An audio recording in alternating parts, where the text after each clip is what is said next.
Hi hello welcome back to our channel Satya's world. ఈరోజు ఇంకో long వీడియోతో మీ ముందుకు వచ్చేసాను. ఈరోజు మీకు ఒక అందమైన ప్రపంచం చూపించిపోతున్నానండి. ఎక్కడంటే అది మన విజయవాడలో ఇంద్రకీలాద్రి మనకి ఎంత ఫేమస్సో ఇక్కడ విజయకీలాద్రి కూడా అంతే ఫేమస్. అది ఎక్కడంటే ప్రకాశం బ్యారేజ్ ఉంది కదా, అక్కడ నుంచి మనం రైట్ టర్న్ తీసుకుంటే రామకృష్ణ రోడ్ అంటారనమాట. అక్కడ నుంచి చూపించబోతున్నాను అనమాట ఈ టెంపుల్, విజయకీలాద్రి టెంపుల్. ఇది మనం వెళ్ళే ఘాట్ రోడ్ చూసారు కదా, బ్యూటిఫుల్గా ఎంత అందంగా ఉందో. విజయకీలాద్రి టెంపుల్కి వెళ్ళే ఘాట్ రోడ్ అనమాట ఇది. కొన్ని దేవాలయాలు కేవలం మనం పూజలకే కాదు, మనసు కూడా ప్రశాంతంగా ఉంటుంది కదా. మనం ఆ గుళ్ళోకి వెళ్ళగానే మనం చాలా పీస్ఫుల్గా అనిపిస్తూ ఉంటుంది కదా. అలాంటి టెంపుల్స్లో ఒకటనమాట మనకి ఈ విజయకీలాద్రి కొండపై ఉన్న ఈ అష్టలక్ష్మి ఆలయం. చూసారు కదా, మనకి ఈ ఆకారం కూడా లక్ష్మీదేవి కలువ పువ్వు మీద కూర్చున్నట్టుగా కమలం ఆకారంలోనే మనకి ఈ లక్ష్మీ ఆలయం కూడా నిర్మాణం చేసి ఉంటుందన్నమాట.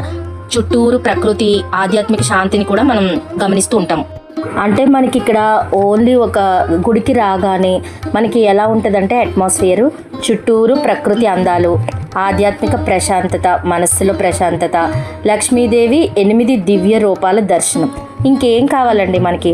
ఒక గుడికి వచ్చాము అంటే మనసు ప్రశాంతంగా ఉండాలి, చుట్టూ చూసే అట్మాస్ఫియర్ చూస్తే కంటికి ఆహ్లాదకరంగా ఉండాలి, మనస్సులో దైవత్వం నిండి ఉండాలి. ఇంతే కదా మనం కోరుకునేది. ఈ 3 కలిసిన పవిత్ర క్షేత్రమే మన ఈ విజయకీలాద్రి అష్టలక్ష్మి ఆలయం. తప్పకుండా మీరందరూ కూడా విజయవాడకు వచ్చినప్పుడు ఈ ఆలయాన్ని మాత్రం దర్శించుకోవాలని నేను ఈ వీడియో చేస్తున్నాను. ఇప్పటి వరకు అందరూ ఇంద్రకీలాద్రి పర్వతం మీద ఉన్న కనకదుర్గ అమ్మవారి గుడే గుర్తొస్తూ ఉంటుంది విజయవాడ అంటే అందరికీ. ఇక మీదట మన వీడియో ద్వారా ఒక్కరికైనా సరే మన ఈ అష్టలక్ష్మి క్షేత్రం, ఇంకా ఈ విజయకీలాద్రిలో ఇంకా చాలా గుడులు కూడా ఉన్నాయండి. ఈ టెంపుల్ ప్రత్యేకత ఏంటంటే అష్టలక్ష్ములు కొలువై ఉండడంతో పాటు ఒక్కొక్క లక్ష్మికి కూడా విడివిడిగా గర్భగుడులు కూడా ఉన్నాయన్నమాట. అలాగా అష్టలక్ష్ములు కూడా వేరువేరు గర్భగుడుల్లో నిర్మించబడి ఉంటారు. చాలా ఆహ్లాదకరంగా దైవత్వంతో నిండినట్టు మనకు మనసు చాలా ప్రశాంతంగా ఉంటుంది. ఈ గుడులతో పాటు ఈ అష్టలక్ష్మి గుడి ప్రక్కనే మనకి వెంకటేశ్వర స్వామి గుడి కూడా ఉంటుంది. ఇక ఆ గుడిలో కూడా స్వామి దర్శనం చేసుకుని మనం వెళ్ళిపోతుంటే భూవరాహస్వామి కూడా ఈ క్షేత్రంలోనే ఈ కొండ మీదే కొలువై ఉన్నారండి. ఈ భూవరాహస్వామి స్పెషాలిటీ కూడా ఏంటో మీకు చెప్తాను. అసలు ఈ విజయకీలాద్రి కొండ వెంకటేశ్వర స్వామి వారిదంటండి. విజయకీలాద్రిలో అక్కడికి పాపం మన వరాహస్వామి గారు ఫ్రెండ్లీ విజిట్ కింద వచ్చారంట.